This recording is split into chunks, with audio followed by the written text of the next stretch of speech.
Hello student, आपका स्वागत है फिर से एक बार हमारे यूट्यूब चैनल गुरु शिष्य वर्ल्ड में।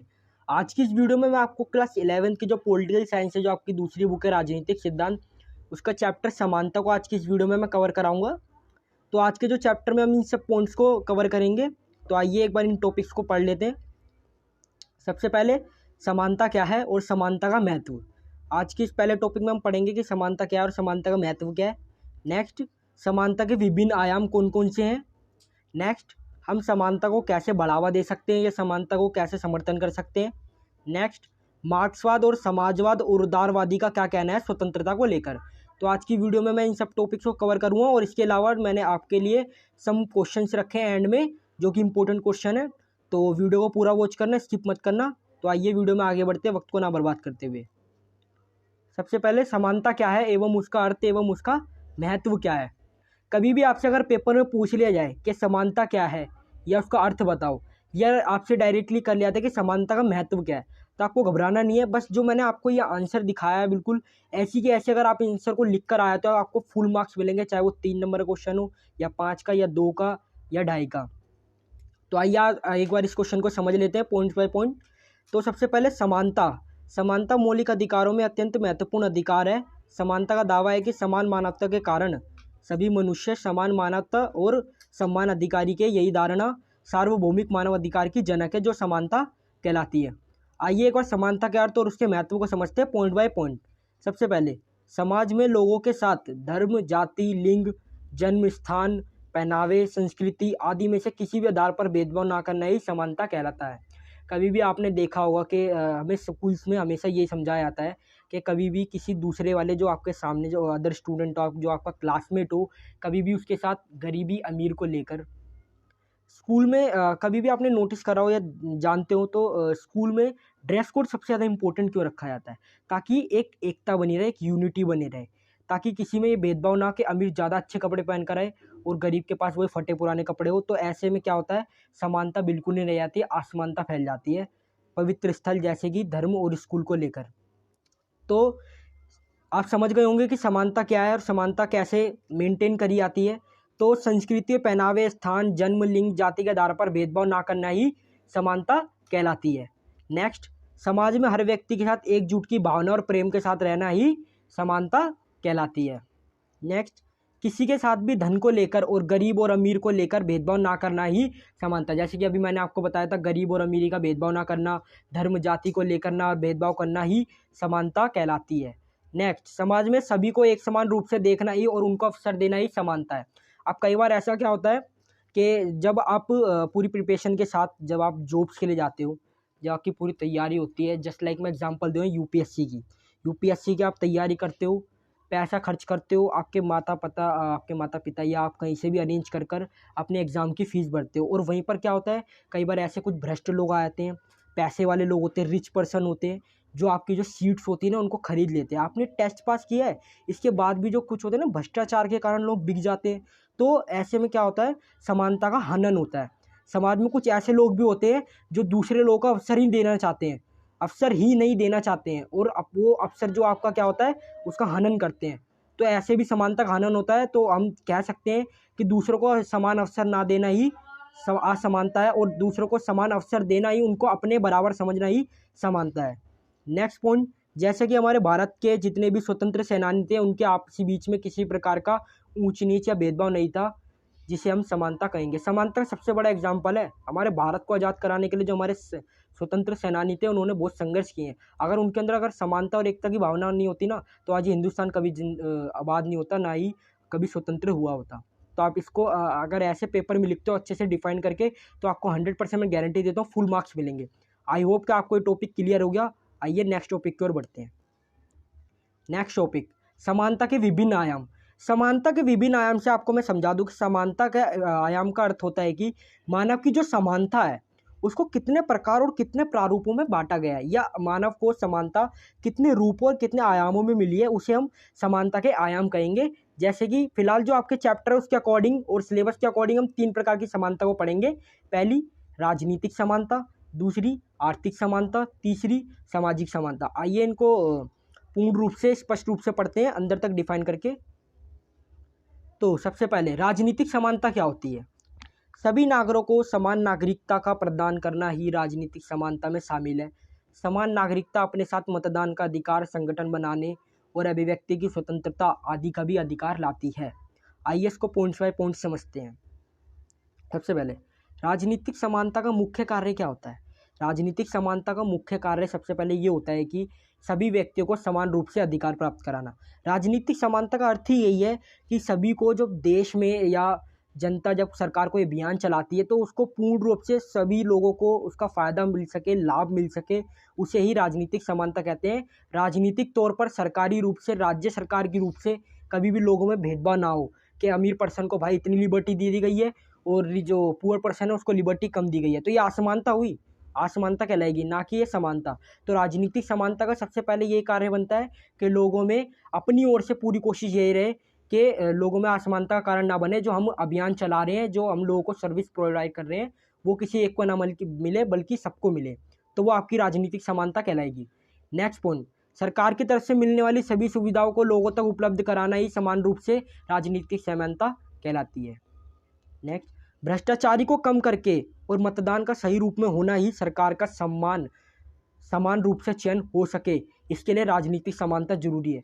राजनीतिक समानता में अगर भ्रष्टाचार आ जाएगा तो मतदान का सही रूप नहीं हो पाएगा, वोटिंग चोरी होने लग जाएगी, आपका वोट कोई और ही डाल देगा, तो राजनीतिक समानता कहाँ रही। राजनीतिक समानता का यही सबसे पहले मुख्य कार्य बनता है, भ्रष्टाचारी को कम कर मतदान को बढ़ावा देकर। नेक्स्ट पॉइंट, राज्य में मौलिक अधिकारों और कानूनों का हनन ना हो, ये सभी चीज़ें राजनीतिक समानता के अंतर्गत आती है।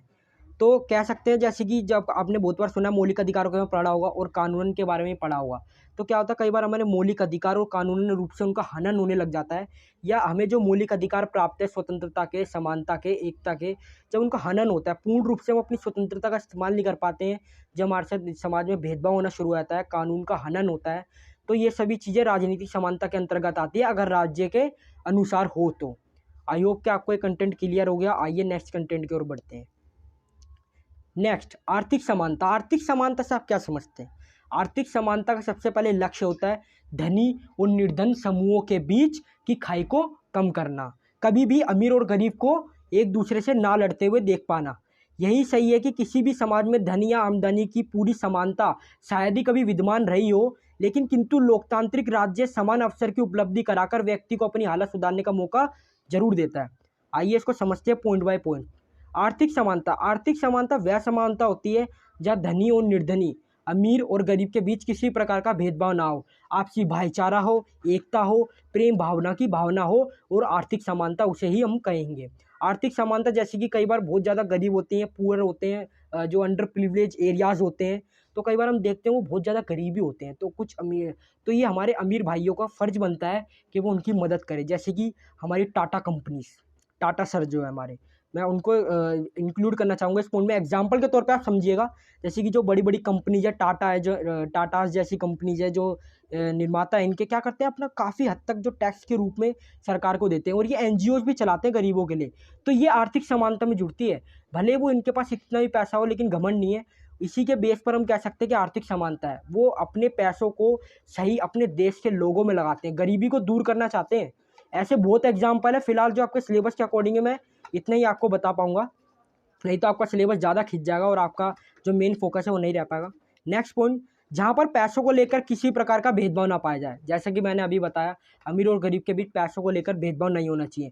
जहाँ इधर कम पड़ी, ले भाई तू 4 पैसे ले और अपना काम कर। सरकार ने भी अभियान चलाए, जैसे कि एग्जाम्पल के लिए अब सरकार क्या कहती है, बहुत कम रेट्स पर ही आपको लोन दे देती है बैंक के जरिए। तो ये आर्थिक समानता हुई कि हमारे जो गरीब लोग हैं वो अपना कारोबार खोल सके, इसके लिए बैंक उन्हें लोन देते हैं। तो ये आर्थिक समानता हुई कि भाई हर किसी को आर्थिक रूप से अवसर मिल सके अपना विकास करने के लिए। नेक्स्ट पॉइंट, जिसके लिए सरकार हमेशा प्रयास करती रहती है कि आर्थिक समानता का यही लक्ष्य रहे कि धनी और निर्धनी के बीच की खाई को कम किया जा सके। बिल्कुल, आर्थिक समानता में है ही क्या कि भाई निर्धन और गरीब के बीच की जो एक जो बड़ी दीवार है, जो शुरू से चलती हुई आ रही है, अमीर और गरीब और राजघराने और बिल्कुल जो छुआछूत या छूत जो चलती हुई आ रही है, इसको ख़त्म करना ही सरकार का पहला लक्ष्य रहा है।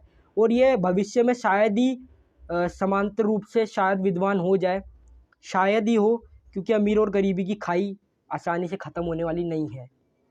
नेक्स्ट पॉइंट, और अपनी आर्थिक व्यवस्था को सुदृढ़ करने के लिए ही शायद सरकार सहायता करती है, जिसे हम आर्थिक समानता कहते हैं। आइए नेक्स्ट टॉपिक पर चलते हैं। नेक्स्ट टॉपिक सामाजिक समानता।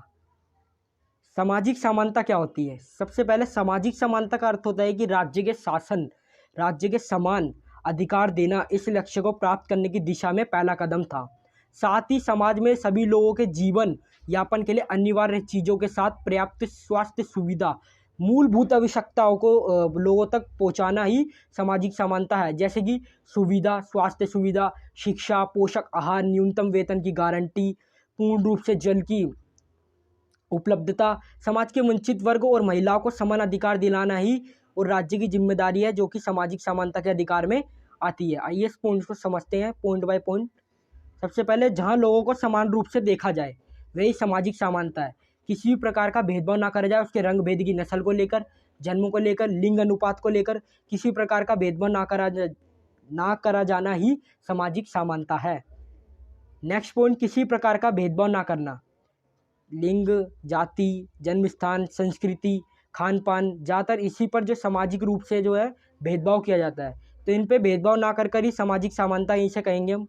नेक्स्ट, सामाजिक समानता में व्यक्ति को अन्य व्यक्तियों के मुकाबले समान रूप से देखा जाना ही, उसे भी इस प्रकार की भेदभाव और घृणा की नज़रों से ना देखना ही सामाजिक समानता कहलाती है। आई होप कि आपको ये पॉइंट भी क्लियर हो गया हो। नेक्स्ट, हम समानता को कैसे बढ़ावा दे सकते हैं। ये टॉपिक काफ़ी इंटरेस्टिंग है और ये पेपर में आने के काफ़ी ज़्यादा चांसेस होते हैं, तो आप इसको ध्यान से समझिएगा। अगर आपको कोई भी कंटेंट अगर वीडियो में ना समझ में आए तो आप वीडियो को एक बार दोबारा देख सकते हैं, और आपको कोई कंटेंट में अगर क्यूरी हो या क्लियरिटी ना हो तो आप हमें कमेंट भी कर सकते हैं। हम पूरी कोशिश करेंगे उसका जवाब वहाँ दे सकें। तो आइए इस टॉपिक को समझते हैं कि हम समानता को कैसे बढ़ावा दे सकते हैं। तो सबसे पहले, हम समानता को अनेकों रूपों में बढ़ावा दे सकते हैं, जैसे धर्म, जाति, जन्म, पहनावे इत्यादि के आधार पर भेदभाव ना करना ही समानता को बढ़ावा देने की एक राह है। नेक्स्ट, कभी भी आपने देखा होगा कि समानता को हम कैसे बढ़ावा दे सकते हैं, भाईचारा, एकजुटता की भावना को रखकर। ये भेदभाव ही तो सबसे बड़ी है असमानता की खाई को बढ़ावा देने वाली। अगर आप धर्म, जाति, मुस्लिम, हिंदू के भेदभाव अगर ना करोगे तो आप समानता को बढ़ावा ही तो दे रहे हो। नेक्स्ट पॉइंट, समानता कोई एक व्यक्ति पर निर्भर नहीं होती है, कभी भी एक ग्रुप पे निर्भर नहीं होती है। जब पूरा देश मिलकर अगर इसका बेड़ा उठा लेगा ना, तो समानता चारों ओर फैल जाएगी और खुशियां फैल जाएगी।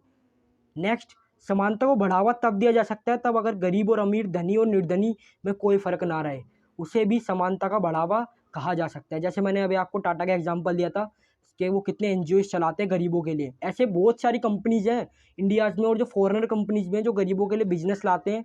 तो ऐसे हम समझ सकते हैं कि वो समानता को बढ़ावा दे रहे हैं एक तरीके से। नेक्स्ट पॉइंट, समानता को बढ़ावा तब दिया जा सकता है जब समाज में लोग एकजुट बनकर रहें। जब बदले की भावना और जो बदले की भावना होती है या घृणा की भावना होती है, अगर उसको दूर रखकर अगर इंसानियत की नज़र से देखा जाए तो समानता को कायम किया जा सकता है।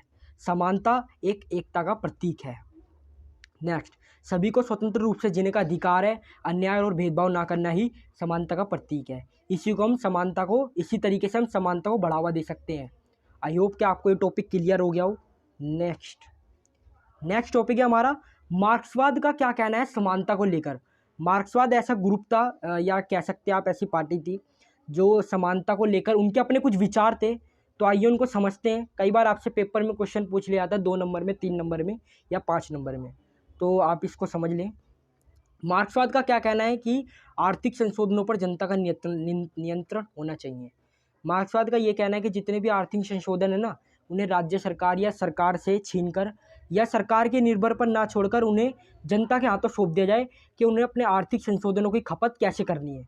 नेक्स्ट, आर्थिक संसाधनों से संबंधित फैसलों का निर्णय हमें जनता के निर्णय पर छोड़ देना चाहिए। यही मार्क्सवाद का कहना है समानता को लेकर।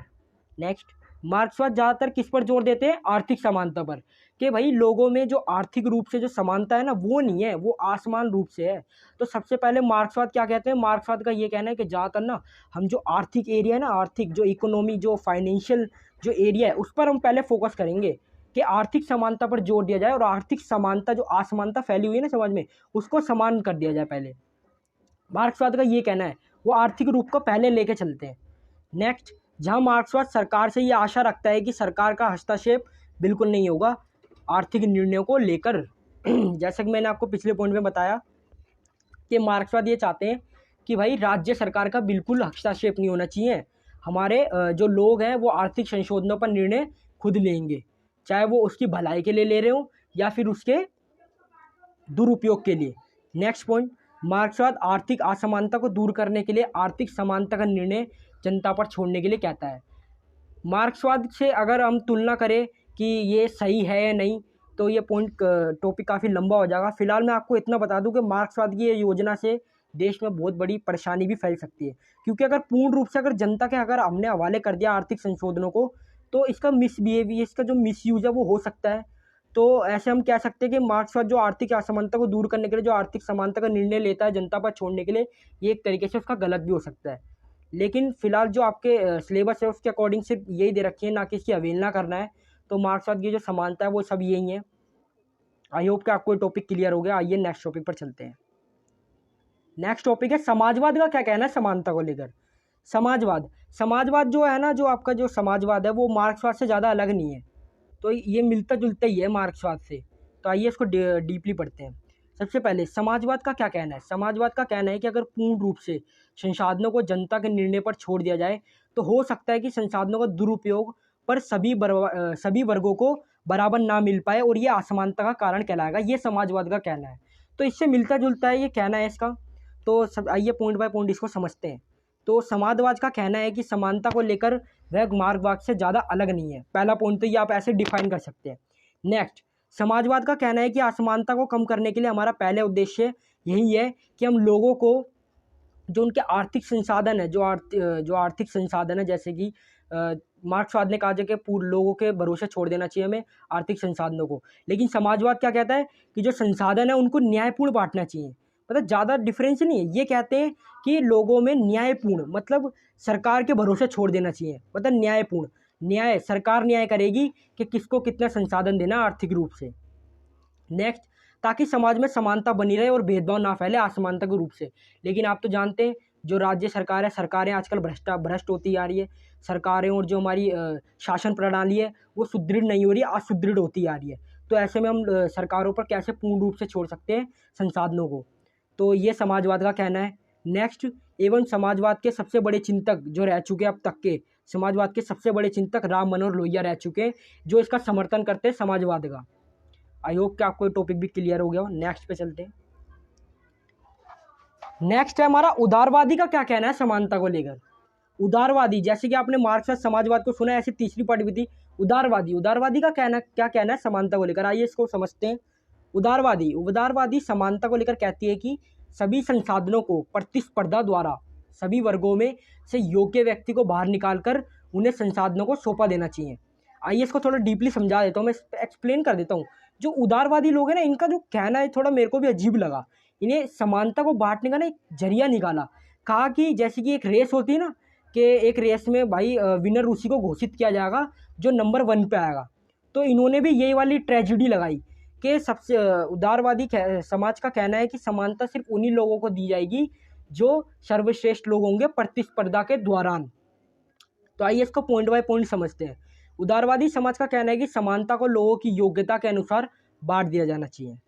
नेक्स्ट, उदारवादी समानता को लोगों के बीच प्रतिस्पर्धा को कराकर उन्हें संसाधन देने या नहीं देने को तय करते हैं। लोगों के बीच प्रतिस्पर्धाएं कराते हैं अनेक, और उनमें से जो व्यक्ति इसमें सफल हो जाते हैं और योग्य होते हैं उन्हें वो समानता देते हैं, या उनके बीच में जो समानता होती है, जो संसाधन होते हैं, उसके बेस पर उसको बांट दिया जाता है, संसाधनों को प्रतिस्पर्धा के बेस पर। नेक्स्ट पॉइंट है उदारवादी की ये सोच कि लोगों में प्रतिस्पर्धा कराकर संसाधनों को उसके द्वारा बांटकर लोगों में समानता लाई जा सकती है। तो ऐसा बिल्कुल नहीं हो सकता। कई बार ऐसा होता है कि प्रतिस्पर्धा जो होती है उसमें कुछ लोग हार जाते हैं किसी कारणवश या पार्टिसिपेट नहीं कर पाते हैं। तो ऐसे में क्या वो लोग इन सभी अधिकारों से वंचित रह जाएंगे, संसाधनों से वंचित रह जाएंगे। तो उसके लिए क्या करना चाहिए। तो उदारवादी समाज का एक गलत है कहना कि लोगों को प्रतिस्पर्धा कराकर संसाधनों को बांटना चाहिए। मैं इसकी अवहेलना करता हूँ। फिलहाल तो आपके टॉपिक में अवहेलना और अवहेलना ना करना से रिलेटेड कोई है नहीं, फिर भी आपको डीपली समझ में आ जाए इसलिए मैंने ये पॉइंट्स ऐड करे। नेक्स्ट पॉइंट, जो व्यक्ति प्रतिस्पर्धा में भाग नहीं ले पाए, जैसे मैंने आपको बताया, ये वही पॉइंट है। जो व्यक्ति प्रतिस्पर्धा में भाग नहीं ले पाए तो वह लोगों को संसाधन और अधिकारों से वंचित रह जाएंगे। उसके लिए उदारवादी का क्या कहना था।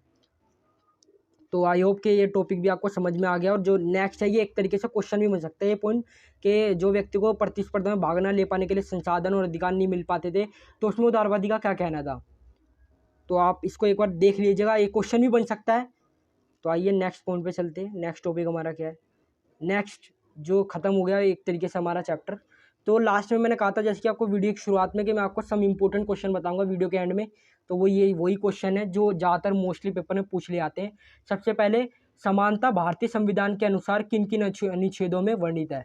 जो समानता है वो हमारे भारतीय संविधान के किन किन अनुच्छेदों में वर्णित है, किन किन एक्ट्स में लिखा गया है। नेक्स्ट, समानता के आयाम कौन कौन से हैं। मोस्टली पूछ लिया जाता है कि समानता के आयाम कौन से हैं। जैसे कि मैंने आपको पिछले बताया भी कि राजनीतिक समानता, आर्थिक समानता, सामाजिक समानता, ये सब ज़्यादातर पूछ लिए आते हैं। समानता के आयाम कौन कौन से, तो पेपर में मोस्टली क्वेश्चन पूछ लिए आते हैं। नेक्स्ट है, मार्क्सवाद, समाजवाद, उदारवादी के समानता के परिभाषा के बारे में अपने तर्क दीजिए।